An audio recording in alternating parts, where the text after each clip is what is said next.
The Extinguished Lights. It was the custom to light the Chanukah candles at home rather than in a synagogue or study house, but this particular study house in Bilgorai was an exception. Old Reb Berish practically lived there. He prayed, studied the Mishnah, ate, and sometimes even slept on the bench near the stove. He was the oldest man in town. He admitted to being over 90, but some maintained that he was already past 100. He remembered the war between Russia and Hungary. On holidays, he used to visit Rabbi Chazgele from Kuzmir and other ancient rabbis. That winter, it snowed in Bilgorai almost every day. At night, the houses on Bridge Street were snowed under, and the people had to dig themselves out in the morning. Reb Berish had his own copper Chanukah lamp, which the beadle kept in the reading table with other holy objects, a ram's horn, the Book of Esther written on a scroll, a braided Havdalah candle, a prayer shawl and phylacteries, as well as a wine goblet and an incense holder. There is no moon on the first nights of Chanukah, but that night the light from the stars made the snow sparkle as if it were full of diamonds. Reb Berish placed his Chanukah lamp at the window, according to the law, poured oil into the container, put a wick into it, and made the customary benedictions. Then he sat by the open clay stove. Even though most of the children stayed at home on Chanukah evenings, a few boys came to the study house, especially to listen to Reb Berish's stories. He was known as a storyteller. While he told stories, he roasted potatoes on the glowing coals. He was saying, "Nowadays, when snow falls and there is a frost, people call it winter. In comparison to the winters of my times, the winters of today are nothing. It used to be so cold that oak trees burst in the forests. The snow was up to the rooftops. Bevies of hungry wolves came into the village at night, and people shuddered in bed from their howling. The horses neighed in their stables and tried to break the doors open from fear. The dogs barked like mad. Bilgorai was a tiny place then. There was a pasture where Banyo Street is today. The winter I'm going to tell you about was the worst of them all. And the days were almost as dark as night. The clouds were black as lead. A woman would come out of her kitchen with the slop pail, and the water turned to ice before she could empty it. Now, here's something. That year the men blessed the Chanukah lights on the first night, as they did every year, but suddenly a wind came from nowhere and extinguished them. It happened in every house at the same time. The lights were kindled a second time, but again they were extinguished. In those times there was an abundance of wood to help keep the houses warm. To keep the wind out, cracks in the windows were plugged up with cotton or straw. So how could the wind get in? And why should it happen in every house at the same moment? Everybody was astonished. People went to the rabbi to ask his advice, and the rabbi's decision was to continue rekindling the lights. Some pious men kept lighting the candles until the rooster crowed. And this happened on the first night of Chanukah as well as on the second night and on the nights after. There were non-believers who contended that the whole thing was a natural occurrence. But most of the people believed that there was some mysterious power behind it all. But what was it? A demon, a mocker, an imp? And why just on Chanukah? A fear came over the town. Old women said that it was an omen of war or an epidemic. Fathers and grandfathers were so disturbed that they forgot to give Chanukah money to the children who couldn't play games with the dreidel. The women did not fry pancakes as they had in former years. It went on like this until the seventh night. Then, after everyone was asleep and the rabbi was sitting in his chamber studying the Talmud, someone knocked on his door. It was the rabbi's custom to go to sleep early in the evening and to get up after midnight to study. Usually his wife served him tea, but In the middle of the night, the rabbi poured water into the samovar himself, lit the coals, and prepared the tea. He would drink and study until daybreak. And when the rabbi heard the knocking on the door, he got up and opened it. An old woman stood outside, and the rabbi invited her to come into his house. She sat down and told the rabbi that last year, before Chanukah, her little granddaughter Altele, an orphan, died. She'd first got sick in the summer, and no doctor could help her. After the high holy days, when Altele realized that her end was near, she said, "Grandmother, I know that I'm going to die, but I only wish to live until Chanukah, when Grandpa gives me Chanukah money and I can play dreidel with the girls." Everybody in Bilgorai prayed for the girl's recovery, but it so happened that she died just a day before Chanukah. For a whole year after her death, her grandparents never saw her in their dreams. But this night, the grandmother had seen Altele in her dreams 3 times in a row.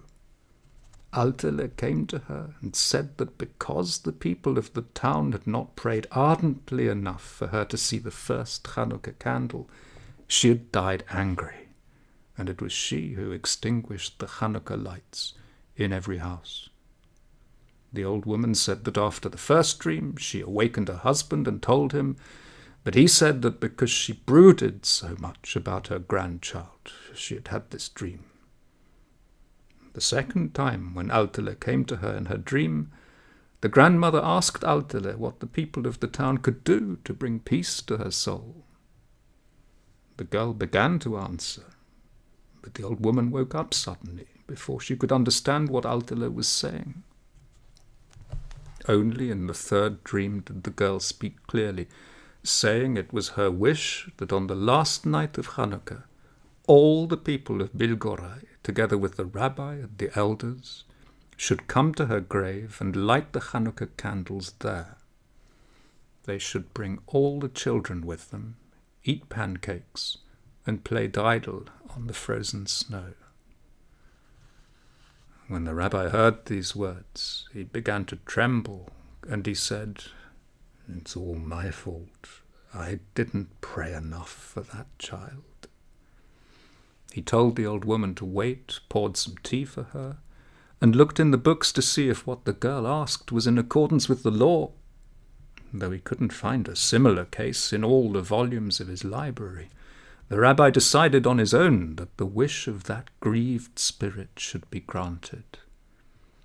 He told the old woman that on a cold and windy night there is very little chance for lights to burn outdoors.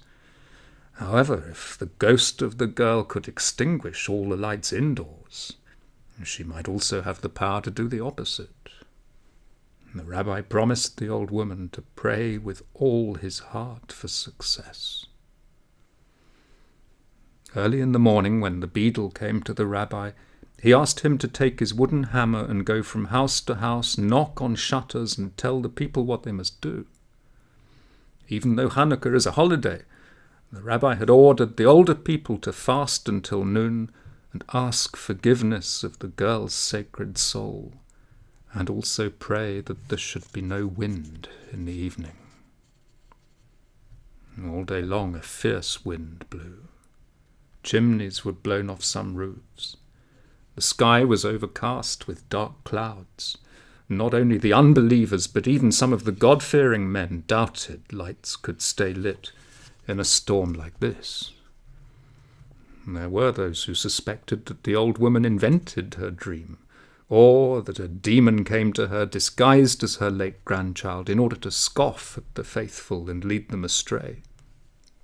The town's healer, Nissen, who trimmed his beard and came to the synagogue only on the Sabbath, called the old woman a liar and warned that the little ones might catch terrible colds at the graveyard and get inflammation of the lungs. The blizzard seemed to become wilder from minute to minute.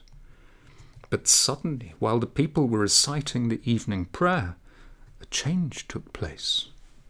The sky cleared, the wind subsided, and warm breezes wafted from the surrounding fields and forests.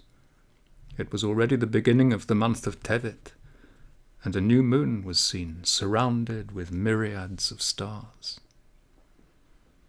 Some of the unbelievers were so stunned they couldn't utter a word. Nissen, the healer, promised the rabbi that scissors would never touch his beard again, and that he would come to pray every day of the week. Not only older children, but even the younger ones were taken to the graveyard. Lights were kindled, blessings were recited, the women served the pancakes with jam that they had prepared. The children played dreidel on the frozen snow, which was as smooth as ice. A golden light shone over the little girl's grave, a sign that her soul enjoyed the Chanukah celebration. Never before or after did the graveyard seem so festive as on that 8th night of Chanukah. All the unbelievers did penance, even the Gentiles heard of the miracle and acknowledged that God had not forsaken the Jews. And the next day, Mendel, the scribe, wrote down the whole event in the parchment community book, but the book was burned years later in the time of the first fire. When did this happen? One of the children asked. Reb Berish clutched his beard, which had once been red, then turned white and finally became yellowish from the snuff he used. He pondered for a while and said, "Not less than 80 years ago." "And you remember it so clearly?" "As if it took place yesterday." The light in Reb Berish's Chanukah lamp began to sputter and smoke. The study house became full of shadows. With his bare fingers, the old man pulled 3 potatoes out of the stove, broke off some pieces, and offered them to the children. He said, "The body dies, but the soul goes up to God and lives forever." "What do all the souls do when they're with God?" one of the boys asked. "They sit in paradise on golden chairs with crowns on their head, and God teaches them the secrets of the Torah." "God is a teacher?" "Yes, God is a teacher, and all the good souls are his pupils," Reb Berish replied.